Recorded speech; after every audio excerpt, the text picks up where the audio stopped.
Hey, what's going on guys, Nate here, and welcome back to another Elder Scrolls 6 locations video, where we take a look at every single province in Tamriel and dissect what value said location would lend TES 6. And with Hammerfell, Valenwood, and elsewhere all out of the way, we're now left with the more majestic regions and places that we haven't already been to. So I thought I'd take this opportunity to investigate Argonia, or Black Marsh, as a potential setting. Now of course there's a lot of nitty-gritty with Argonia, but we're going to start off where I always like to, the region's historical setting. There is a lot of mystery surrounding Argonia. Its native population, Argonians, are a species of lizard people, much like the ones that control our real-life world. It's not clear how this strange species emerged, but the reptilian features suit them very well for the swamplands that cover most of their home. So, while not a whole lot is known about the region's early history, or really history in general, we do know that for the majority of the First Era, Argonia was far from united, dictated largely by various warring groups of tribes, a common theme for most regions in Tamriel around the same time period. However, one particular faction of Argonian-based bandits made a name for themselves. Led by an Argonian named Bramman, this bandit tribe pirated surrounding waters and successfully pissed off the Empire. And in 1033 of the First Era, the Imperial Empress demanded his head for such crimes. However, Bramman's bandits were able to evade Imperial capture by seemingly miraculously escaping Imperial forces almost every single time they closed in. But, as fate would have it, the Empire's navy eventually found out how. A small winding river that ran through the heart of Black Marsh. This river was barely navigable. However, Imperial forces cut through and eventually caught the bandit gang with their pants down, and Bramman's gecko head was sent to the Imperial Empress. This expedition didn't really change anything in its own right, but it did spark Imperial interest in Black Marsh, and increased relations were exchanged between the Argonians and Imperial traders as well as other humans more than ever before.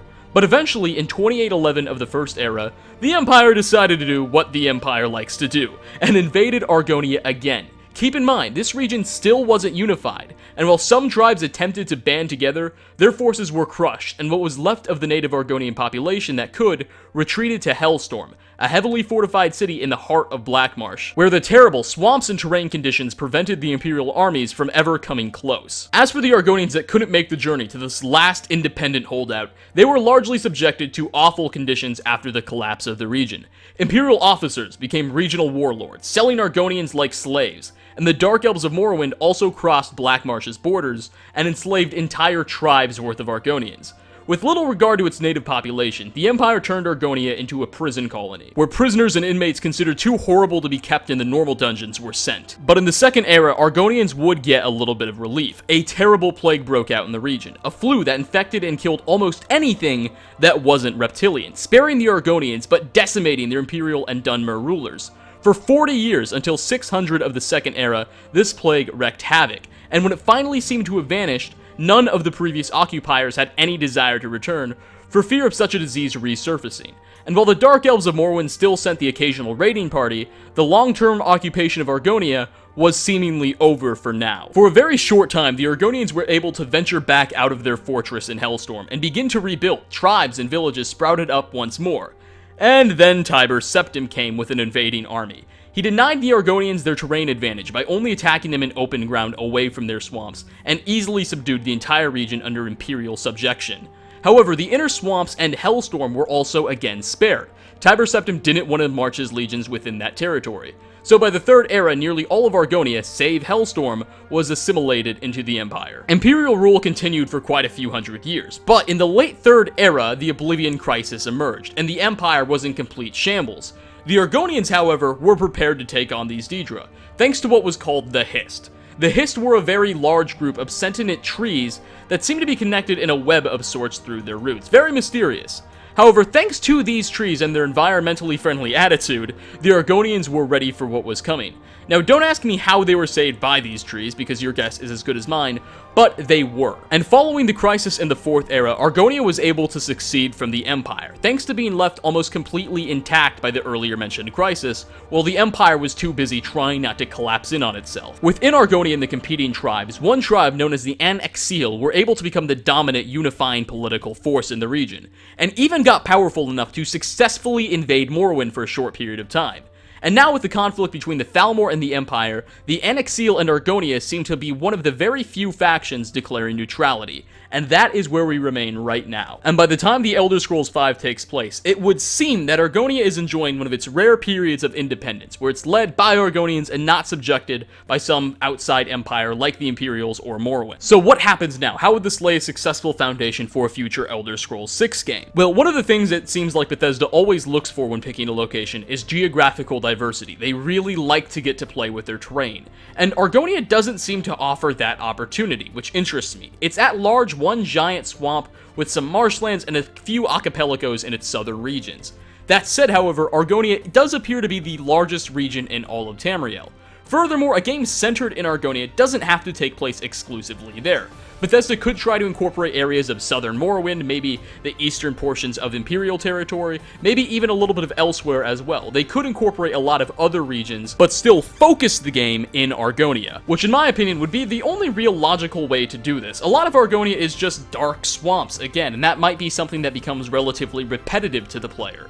So adding in areas of elsewhere, the Imperial territory, Morrowind, would definitely give some much needed relief. But I digress. One of the more appealing aspects of Argonia is its lack of solidified history. Yes, we do know a bit about it, but not nearly as much as other regions like Valenwood, Elsewhere, Hammerfell, Cyrodiil.